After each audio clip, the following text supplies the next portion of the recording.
Anak, tingnan mo. Ang dami ipinadala sa atin ng tatay mo ngayon. Nay, matanong ko lang, ano po ba talagang trabaho ni tatay sa ibang bansa? Bakit ang dami niya palaging pinapadalang pera? Anak naman, syempre marangal. Ano bang iniisip mo na nang-hold up yung tatay mo dun sa abroad? O siya anak, magbihis ka na doon at magsha-shopping tayo ngayon.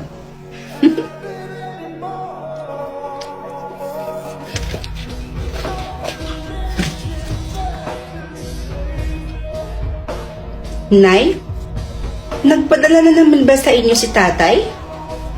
Eh di ba kakapadala lang niya nung isang araw? O bakit anak? Ayaw mo ba ng ganon? Na marami tayong pera? O ito na ha. Ayan. Baon mo yan. O yan ako, ubusin mo yung pera mo na yan ha. Kung gusto mo, mag-shopping ka ngayon din. Oo, para mas mabilis maubos yung pera mo. Tapos kapag naubos na, humingi ka sa akin ulit, ha? Ano kaya kayo ng mga kaibigan mo? Puntahan nyo kung ano yung gusto nyong puntahan, mag-travel kayo, ganun-ganon. Gumastos ka lang anak, humingi ka lang sa akin kapag naubos na yung pera mo. Huwag na po, Nay. Itatabi ko na lang ito. Sayang din pang dagdag ng ipon ko. Bala ko kasi sanang bumili ng sasakyan.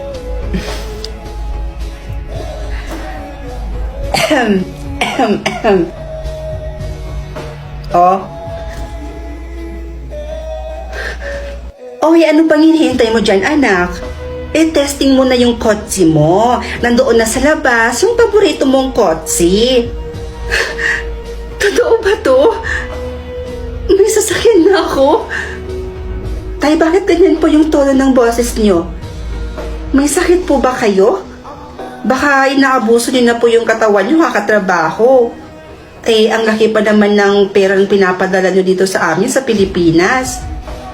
Tay, may itatanong lang po sana ako sa inyo. Ayaw po kasi sabihin sa akin ni nanay eh. Tay, ano po ba talagang trabaho nyo dyan sa abroad?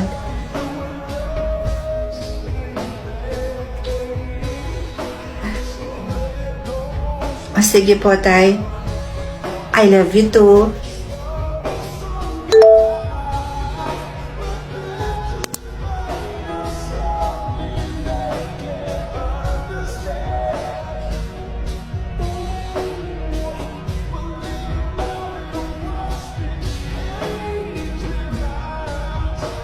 Ano pa naman yan, Berto? Magpagaling ka na yan. Paano naman tayo yan kapag umuwi ka? Diyan ka na lang? Ano ka ba naman? Magpagaling ka dyan, tapos magtrabaho ka na ulit. Tapos yung pipiliin mo makatrabaho mo, yung walang sakit. Nay, ay, anak, si tatay ba to? Si tatay ba yan? Sabihin niyo sa akin ng totoo, Nay. Ano po ba talagang trabaho ni tatay sa abroad? Bakit ang bilis natin yumaman? Oo na, eto na. Eto na, sasabihin ko na. Ang trabaho kasi ng tatay mo sa Malaysia, anak.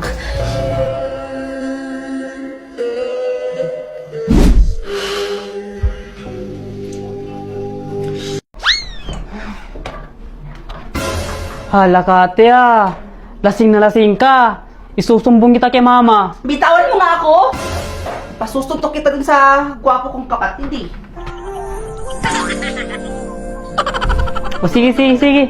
Umiga ka na dyan. Paglulutuan kita para mawala yung lasing mo.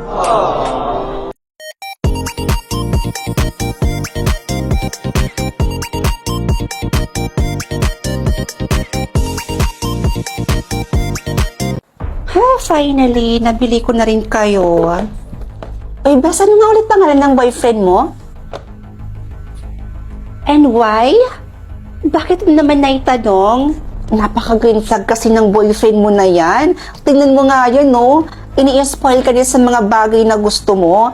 Tsaka kung ituring ka, para kang prinsesa. Tinatrato ka ng tama. O diba? Napaka-green flag talaga. Hay nako, Bes, sinabi mo pa. Nga pala, Bes, bakit kayo lumipat dito sa Laguna? Ano lang, gusto lang namin sa lugar na walang nakakakilala sa amin. Eh, ano naman kung may makakilala sa inyo?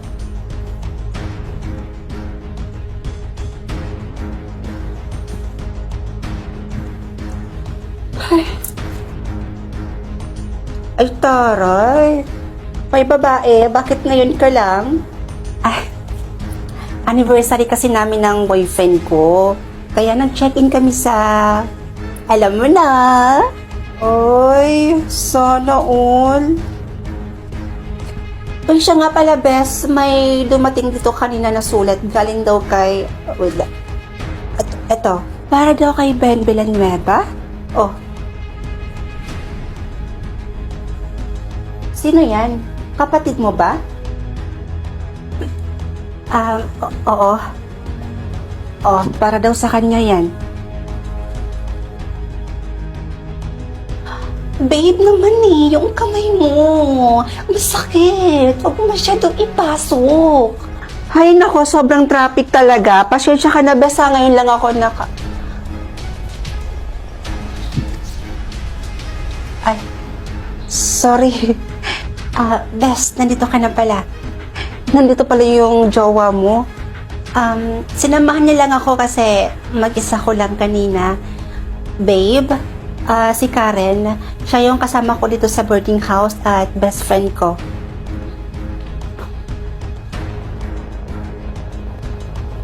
Sigurado ka? Hindi ka na dito kakain? May dala akong ulam.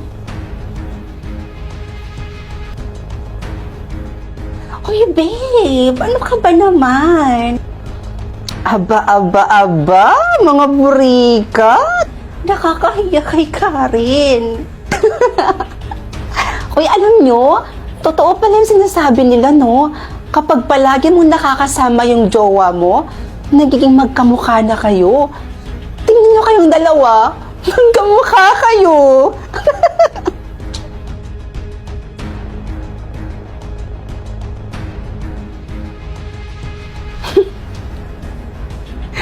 Sige. Ingat ka, ha? Bye. Hatid ko muna sa labas yung boyfriend ko, bes, ha? Sige. Ay. Yung ID mo naiwan. Teka, ano?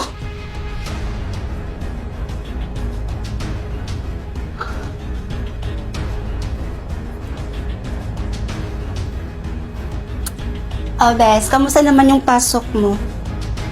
Tapatin mo nga ako. Anong ibig sabihin nito? Nikki, sumagot ka! Anong ibig sabihin nito?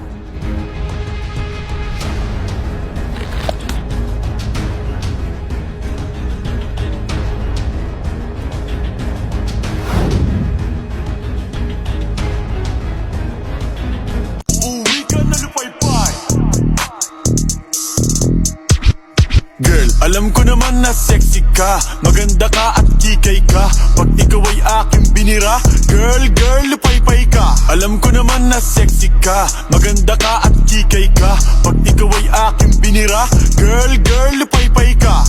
Ano? Uy, susundain mo talaga ako dito? Uy, wag na. Nakakahiya. Ano ka ba? Okay lang yan. Kaibigan kita, gusto ko safe ka. Basta wait mo ko sunduin kita. Sige. Uwit kita dito, Oy. Sino yung kausap mo? At sino yung susundo sa'yo, ha? Ha? Wala lang to, be. Ito lang naman yung bago kong nakakausap ngayon. Sino ba talaga yan? Si Mark? Yung sinasabi ko sa'yo?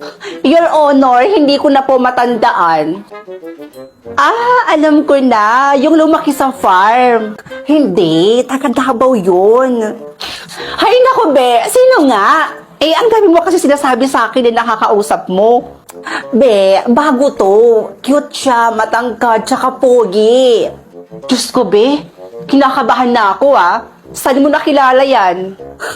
Saan pa ba? Di sa OFO. Sa OFO ko lang siya nakilala, be. OFO? Ano yan, be? Alam mo kasi, be, sa OFO, marami kang pwedeng makausap doon. Ang daming gwapo, cute, magaganda. Ay nako, lahat ng hinahanap mo na sa OFO na yan, be. Wait lang, be, ah. O, be, teka. Saan ka pupunta? Magdadawad na ako ng OFO para may makausap din ako palagi tsaka may susundo rin sa akin katulad ng sayo. Aba, ingitera ka rin talaga, no? Ay, nako, sa bagay. Sige, gumamit ka na niyan para naman may kausap ka palagi. Tapos may magsundo pa sa'yo, di ba? Bongga! Correct!